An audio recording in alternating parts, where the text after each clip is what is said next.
겸손의 포인트는 내가 얼마나 뛰어난 능력이나 자질이나 속성을 갖고 있는 자체가 아니고, 그래서 그것이 나란 존재를 얼마나 가치 있게 만들어준다고 믿는지, 여기에 있는 것 같아요.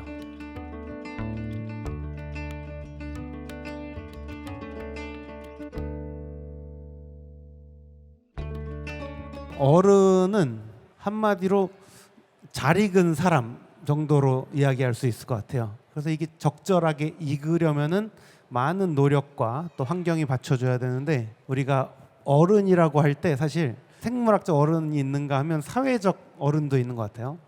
그러니까 보통 우리가 술을 마셔도 된다, 운전을 해도 된다, 여러 기준으로 이제 주민등록증이 나온다, 이런 기준으로 어른으로 인정해주는 그런 사회적 어른이 있는데, 제가 오늘 말씀드리고자 하는 것은 규범적 의미에서의 어른이에요. 이건 뭐냐면은 어른인데 어른다운 어른인 거죠. 즉 어른의 나이인데 그 나이를 따라잡은 거예요, 성품이. 그런 사람이 이제 진정한 어른이라고 할 수가 있고, 여기서 어른다움이라는 말을 제가 써놨는데요. 다움이란 말을 참 좋아해요, 저는. 다른 말로 하면은 이제 탁월함이거든요. 그 종류에 속하는 것으로서 탁월함, 어른다운 어른, 사람다운 사람이 되는 거죠. 제가 이제 어른이 되기 위해 필요한 덕목을 저기에 5가지에 대해서 이야기를 했는데, 그 중에 특히 이제 겸손과 감사를 위주로 한번 이야기를 해보려고 해요. 일단 겸손부터 이야기를 해보려고 하는데요. 겸손의 포인트는 내가 얼마나 뛰어난 능력이나 자질이나 속성을 갖고 있는 자체가 아니고, 그래서 그것이 나란 존재를 얼마나 가치 있게 만들어준다고 믿는지, 여기에 있는 것 같아요. 또 한 가지는 자신을 얼마나 의식하는가에 또 달려 있는 것 같아요. 제가 아주 좋아하는 신학자이자 철학자인 C.S. 루이스라는 사람이 한 명언인데요. 우리가 생각하기로 겸손은 나를 떠올리고 깎아내리는, 나를 낮추는, 숙이는 이거라고 생각을 하지만, 아니 애초에 네 생각을 왜 그렇게 많이 하는 거야? 진짜 중요한 거, 남들에 대한 거, 아니면 뭐 어떤 가치가 있는 거를 몰입하고 추구하느라 바빠서 자기 생각을 잘 안 해요. 그러니까 자랑을 안 하고 비교를 안 하고 남들의 칭찬에 그렇게 영향받지 않고 이런 현상이 나온다고 저는 생각을 합니다. 그리고 이게 또 아주 중요한데, 겸손하면서도 자존감이 높을 수는 없는가? 오히려 자존감 높은 사람이 자기가 고개 숙여야 될 때 고개 숙이는데 거리낌이 없어요.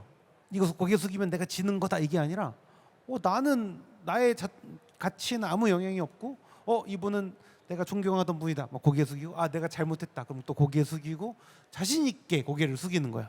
그런 의미에서 겸손과 높은 자존감은 충분히 둘 다 성립이 될 수 있다고 생각을 하고, 겸손한 사람은 얼마나 자존감이 높으냐 낮으냐가 아니고 자존감의 근거를 어디 두느냐에 있는 것 같아요. 남들보다 나은 거는 사실 되게 우연적인 거잖아요. 왜냐면은 1등을 하냐 마느냐는 천재가 우리 학교로 전학 오냐 마냐에 달려 있어요. 사실 우리가 너무 거기에 큰 의미를 부여해서 좀 서로 힘들어지는 것 같아요. 그래서 제가 이런 태도를 약간 상징적으로 표현한 게 3등주의인데요. 진짜 3등을 해야 된다는 게 아니라 이 동메달에서 영감을 받은 건데, 1등은 약간 불안하고 약간 공허하고 이런 면이 있고, 2등은 1등만 뒤통수만 보면서 너무 질투나고 열받고, 얘만 없으면 내가 1등인데 막 정신 건강에 안 좋고, 한 3등 정도 목표로 하면 어느 정도 잘 해나가면서도 너무 이렇게 연연하지 않는 이런 태도로 살 수 있지 않을까. 물론 4등주의, 5등주의 해도 되지만 등수에 너무 연연하진 않고, 그렇지만 가만히 도태되고 싶어 하진 않는, 그래도 어느 정도 열심히 하고 싶은 그 잣대 정도로만 쓰면 좋을 것 같아요. 감사란 뭘까요? 우리가 사실 잘 알고 써야 돼요. 사실은 우리가 감사가 뭔지를 살펴보면 나를 향한 좋은 마음을 알아준 좋은 마음인데, 우리가 인간은 기본적으로 탓을 하든 누구 덕이라고 하든 그 누군가가 그랬다라고 생각하게 되는 버릇이 있는 것 같아요. 그래서 그게 그냥 세상이 벌어지는 일로 보지 않고 어떤 마음에서 오는 일이다라고 생각이 들고, 누군가의 마음이 나한테 좋은 마음으로 향해 올 때 거기에 대한 우리의 반응이에요.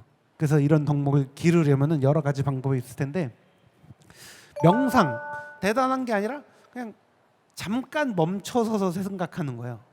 우리가 어느 쪽으로 가지? 오늘 뭐 먹지? 이런 것도 생각이라고 생각을 하시는데 진짜 생각은 약간 멈춰서서 되돌아보는 거예요. 우리가 그걸 반성이라고 하고 성찰이라고도 하는데 거리 두고 한 번쯤 생각을 해보는 거예요. 생각을 위한 생각을. 혼자 가만히 그러게 오늘 내가 혹시 내가 감사할 만한 일을 받았는데 소홀히 한 거 없나? 이런 것들 생각해보고 일기를 써보는 것도 좋죠.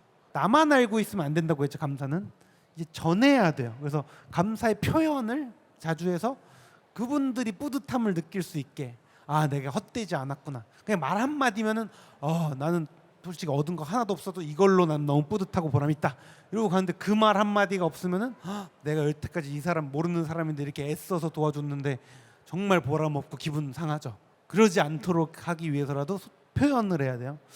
또 중요한 게 내가 한번 감사받을 만한 일을 해보는 거예요. 거창하게 봉사까지 아니고 내가 감사받을 만한 일을 해보면은 그때 나한테 그런 일 해줬던 사람이 얼마나 정말 애써서 해준 건지 알겠다. 그래서 겸손하고 감사할 줄 아는 어른이 되는 게 아주 중요한 것 같아요. 그래서 우리가 겸손한 태도로 살면은 자꾸 이렇게 남들보다 나으려고 발버둥 치는 게 아니라 그냥 내가 좋아하고 가치 있다고 여기는 일을 열심히 해나가는 데서 자존감을 누리고 그것을 위해서 1등 할 것도 없고 남들의 칭찬을 받을 것도 없으니까 굳이 자랑하거나 1등 하려고 발버둥 칠 것도 없이 자기보다 가치 있는 무언가를 계속 추구하면서 기쁨을 느끼는 거죠. 그런 사람이 또 어른스럽다고 할 수 있겠고 나를 향한 다른 사람의 좋은 마음과 행운을 제대로 헤아릴 줄 알아야 한다. 네, 이런 생각이 듭니다. 네, 지금까지 들어주셔서 감사합니다. 네, 감사합니다.